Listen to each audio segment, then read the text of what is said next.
Es viernes y damos la bienvenida a Juan Arturo Brennan, que ahora nos platica de algo que ya habíamos ofrecido, que habíamos comentado en semanas anteriores, que tiene que ver con la exposición que se presenta en el Centro Nacional de las Artes y que es la exposición Imposible, que reúne obras de grandes artistas italianos, entre ellos Caravaggio. Hay una sala que es una sala dedicada a la música, que tiene varias obras. Y Juan Arturo, si te parece bien, vamos a ver este reportaje que preparó Wemansin y regresando platicamos acerca de estas piezas y la música, las partituras, pues toda esta época fantástica, fines del siglo XVI, en la cual se desarrolla la vida de Caravaggio y por qué está impregnada de tanta música, cuál fue ese entorno en el que vivió y que pues nos lleva a disfrutar de estas obras que contienen partituras reales, instrumentos históricamente, pues también que son reales las representaciones. Vamos a verlo. Con el inicio del 2015, el Centro Nacional de las Artes y la Embajada de Italia en México inauguraron la llamada Muestra Imposible, que a través de reproducciones digitales reúne las obras de tres de los grandes artistas del Renacimiento: Leonardo, Rafael y Caravaggio. Son 4 salas, una por cada artista, más una dedicada solo a la música en la pintura de Caravaggio. Estamos hablando de 2 versiones del joven que tañe un laúd, que probablemente el modelo de esta pintura es un castrato muy famoso en la corte romana, Pablo Montoya. Estamos hablando también de otra obra que se llama La huida a Egipto, donde hay un receso cuando escapa la Sagrada Familia para evitar la matanza de los inocentes. Hay un ángel también que acompaña el descanso del niño Jesús huyendo a Egipto. Y también tenemos la pintura que se llama El triunfo del amor, o el amor victorioso, donde también hay una representación de una partitura. Primero está la obra, de la que el propio Caravaggio se sentía más orgulloso: El joven que está tocando el laúd, que está en el Museo del Hermitage en San Petersburgo, Rusia. El cuadro fue tan bien recibido que después pintaría otra versión, ya sin naturaleza muerta y al fondo una jaula de pájaros. Esta otra copia, pintada en 1600, 4 años posteriores a la de San Petersburgo, hoy forma parte de la colección del MoMA de Nueva York.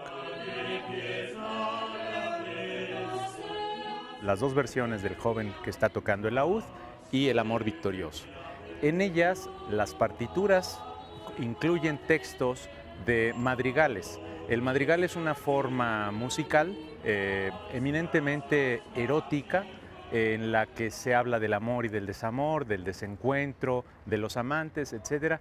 Y tenemos los textos reproducidos en el idioma italiano antiguo y la traducción en español, de suerte que se puede seguir cada una de ellas, no solamente en la ejecución musical, sino en la ejecución del canto. El amor victorioso, obra pintada en 1603, actualmente pertenece al Museo Estatal de Berlín. Fue hecha por Caravaggio para el marqués Vincenzo Giustiniani. Se cree que Cupido está rodeado de elementos vinculados con la familia de Giustiniani. Por ello, los instrumentos musicales, el compás, la escuadra, la armadura militar, la corona, el laurel, el bastón marcial y la partitura donde se lee parte de las eglogras de Virgilio.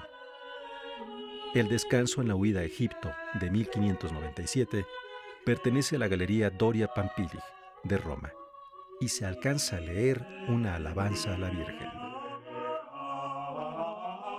La huida a Egipto tiene otro carácter la música, y eso es muy interesante, que Caravaggio concibe la pintura como una unidad no solamente visual, sino estilística. Entonces, la música que está reproduciendo en la partitura tiene, en ese caso, en el de la pintura La huida a Egipto, este carácter religioso. Se trata de un motete, que es una forma musical que emergió a partir del siglo XIII y que después quedó un poco en desuso con el correr de los años y el avenir del Renacimiento y la música barroca, y es un motete que tiene por texto un fragmento del Cantar de los Cantares. Noticias 22, Wemansin Rodríguez. Pues bueno, Caravaggio se dice que era espadachín, que era algo pendenciero, le gustaban los pleitos, le gustaba la bebida, tenía un gran trazo y además sabía mucho de música porque las piezas están completamente en el contexto de las obras. No solamente sabía, sino que evidentemente le gustaba. Y eso se nota en el placer y en el detalle de, en vez de rellenar esas partituras con basurita, con notas ahí como relleno, realmente ponerse a redactar, a copiar ahí trozos de música existente. Eso me parece realmente un gran detalle por una parte. Ahora, si ese es un gran detalle, lo que me parece un detalle todavía mejor, porque Caravaggio tenía la música ahí, es que alguien haya reconocido, se haya puesto a investigar y haya reconocido por las primeras líneas del incipit de estos madrigales y el motete, de quién son, ¿no? Esto lo hizo Franca Trinchieri Camis, la musicóloga que hizo la investigación de esto, y como tú ya preparaste el material y ahí está el muy completo reportaje, a mí no me quedó más que la trivia para este tema. Primer dato de trivia. En el grupo que grabó estos madrigales y motetes que están representados en estas pinturas de Caravaggio, hay un asunto familiar, porque 2 o 3 de los integrantes del grupo que canta llevan el apellido Camis, deben ser primos de la musicóloga o parientes del grado cercano de la musicóloga que investigó todo esto, ¿no? Pero el hecho de que sean músicas reconocibles me parece un mérito muy notable de Caravaggio. Ahora, otra cosa interesante es a propósito de las piezas, o sea, el motete y el madrigal, ¿no? ¿Cuál era el peso de estas obras o de estos estilos en la época? Mira, la musicología al respecto es un poco complicada, incluso la terminología en determinadas épocas de surgimiento y perfeccionamiento de estos géneros puede ser confusa. Para hacernos la vida fácil, digamos, el madrigal es fundamentalmente secular, amoroso, erótico, a veces naturalista. Y el es motete muy bucólico, ¿no? Ligado con el campo, con los pastores. Sí, y sobre todo el amor. Y fundamentalmente el motete es una composición de corte más bien religioso. No necesariamente litúrgico, pero más bien religioso, ¿no? Ahora, lo que hay de interesante en esta colección de música que Caravaggio pintó en estas cuatro pinturas que están ahí, es el hecho, y eso es históricamente muy interesante, es que siendo él italiano, nació en Merisi, nació en Caravaggio, su apellido era Merisi, Michelangelo Merisi, es que ninguna de las obras es italiana, ni de compositor italiano, son compositores franco-flamencos, es decir, esto da una pista clarísima de quién partía el queso musicalmente cuando Caravaggio estaba en esa parte de su carrera. Hay que ver la cronología de las pinturas, ¿sí? De las 4, ver dónde están y saber claramente que en Italia, en ese momento, no es que estuvieran escasos de músicos. Italia nunca ha estado escaso de compositores, pero el hecho de que toda la música sea de compositores franco-flamencos, los 4, es un indicio clarísimo de una influencia muy notable de este grupo de compositores en la música que se hacía, se veía, se escuchaba, se pintaba en Italia. Y un momento bien interesante también de intercambio artístico-cultural, un momento en el cual pues digamos que la ciencia, la intelectualidad va Caravaggio a Roma y empieza a vincularse con los mecenas, con los Medici, con Francesco Dal Monte, con quien se va a vivir un cardenal que pues era un conocedor de la ciencia, de la óptica, de las artes, y se empapa de todo esto. Y esto tiene también que ver con el rigor de la pintura en ese momento. Si uno ve los instrumentos ópticos, siempre eran también precisos, como ocurre en el caso de las partituras. Los pintores estudiaban realmente cuáles eran los instrumentos que iban a retratar, la llegada de la luz. Realmente son clases de ciencia. Si uno se pusiera a investigar, así como en el caso de la música, sobre instrumentos científicos, también habría grandes hallazgos a través de la... Y en ese sentido, entre los objetos que hay en algunas de esas pinturas, habría que preguntarles a los especialistas en historia del arte qué hay de presencia simbólica o alegórica. El que está en los instrumentos musicales se explica por sí mismo, de alguna manera, ¿no? Pero, por ejemplo, en uno de los cuadros hay un compás y una escuadra, pues, a la armadura, etcétera. Entonces, supongo que quizás son referencias al mecenas que encargó, para quien Caravaggio pintó esto, al entorno del lugar donde estaba viviendo, en fin, ese tipo de codificación de los objetos que hay en las pinturas, sobre todo de esa época, donde había mucho simbolismo, mucha alegoría, es otra cosa tan fascinante, me imagino, del mismo nivel de fascinación que el trabajo que hizo Franca Trinchieri Camis. Y las obras por encargo, para, ¿no? Que estamos para investigar la música. Claro, por supuesto, los mecenas, los patronos y los grandes señores que, más que, sí, mecenas y patronos, sí, pero no encargaban las pinturas a estos artistas o a las esculturas por generosidad y por darles chamba, sino por tener colgadas en sus paredes y montados en sus jardines y sus salones la gran pintura y la gran escultura de los grandes maestros de la época. De paso, contribuyeron a que Caravaggio y Michelangelo y todos ellos pudieran comer un poquito mejor. ¿Sí? Pero no sé, pero quizá la intención no era de te voy a patrocinar. No, eres famoso, te voy a comprar.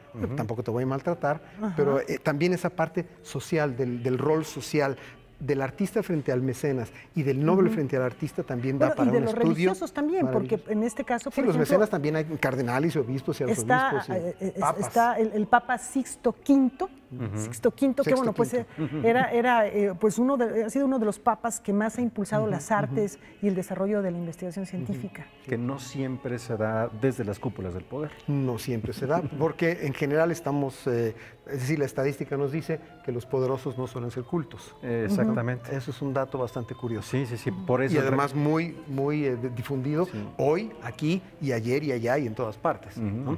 Ahora, la trivia. Por supuesto, como me mandaste previamente el texto de tu reportaje, yo me dediqué a la trivia y encontré algunos datos de estos sabrositos sobre los compositores. Punto número A, Jacob Arcadelt, que es uno de ellos. Jacob Arcadelt compuso madrigales sobre sonetos de Michelangelo Buonarroti. Wow. Y Michelangelo reaccionó con una indiferencia bastante notable. Le dieron igual los motetes que Jacob Arcadelt, gran compositor, compuso sobre su música. Punto número B. Jacquet de Berghem es mencionado por Rabelais en su Gargantúa y Pantagruel en la lista de los grandes músicos de su tiempo. Y Rabelais sabía del asunto. ¿Sí? Punto número C. Francesco Laiol, el tercer compositor representado en las pinturas de Caravaggio, fue maestro de música de ningún otro que el orfebre, escultor y aventurero Benvenuto Cellini. Mira. Y el último de ellos... Los círculos Toda es una relación maravillosa, una araña, una telaraña de relaciones maravillosas entre los personajes de aquella época. Y finalmente, el otro compositor franco-flamenco, Noel Baudoin, era tan bueno que algunas de sus partituras que llegaron a manos de impresores o editores o copistas sin la identificación de su nombre, fueron atribuidas a Josquin des Prez, que era acá. Es decir, que a un compositor le atribuyan una obra suya y se la asignen a Josquin des Prez es un orgullo absoluto. Es decir, eres de los grandes, ¿sí? Y no solo eso, sino que ese texto de ese madrigal suyo que está en la pintura de Caravaggio, no, creo que ese es el motete, creo que el de él es el motete. Es en la huida a Egipto, el descanso. Sí, es que dice cuán pulcra es. Ese fue utilizado poco tiempo después por otro compositor franco-flamenco muy notable, Nicolas Gombert, y utilizó ese mismo motete como cantus firmus para toda una misa. Mira nada más. Wow. Esos son los datos curiosos que encontré al respecto, ¿sí? Y creo que lo mencioné aquí la primera vez que hablamos, muy de pasada, de esta muestra imposible y de Caravaggio y sus alusiones musicales, pero quiero recordarlo aquí porque me parece importante. Caravaggio, artista absolutamente fundamental de su tiempo, el manejo de la luz es lo suyo, ¿sí? Y les recomendaría mucho que vayan a cualquier tienda más o menos importante de las que venden videos, DVDs, porque está en circulación con bastante frecuencia, espero que todavía esté, una película que se titula tal cual, Caravaggio. El director es Derek Jarman y el trabajo de reproducción del estilo de Caravaggio en la película es absolutamente maravilloso. Y además nos toca muy de cerca. El autor de esta cinefotografía espléndida es mi buen amigo, condiscípulo del CCC de hace 1000 años, Gabriel Beristain, un gran cinefotógrafo mexicano. Siguen los lazos. Siguen los Además de ver cómo Gabriel logró imitar de una manera tan potente y tan poderosa el estilo de Caravaggio con su iluminación cinematográfica, es muy bueno, es fascinante. Y además la película es muy interesante, es enloquecida como Derek Jarman, pero es una película muy interesante sobre Caravaggio y el trabajo de Gabriel es absolutamente impecable. Perfecto. Juan Arturo, muchísimas gracias. Nos despedimos rápido. Quisiera, si me permites, recomendar el concierto de mañana a las 8:30, Sala Manuel M. Ponce, Palacio de Bellas Artes, un homenaje, 90 aniversario de Pierre Boulez, 50 del fallecimiento de Edgar Varese, y el ensamble Sepromúsica, dirigido por José Luis Castillo, va a estar ahí al frente de este doble homenaje.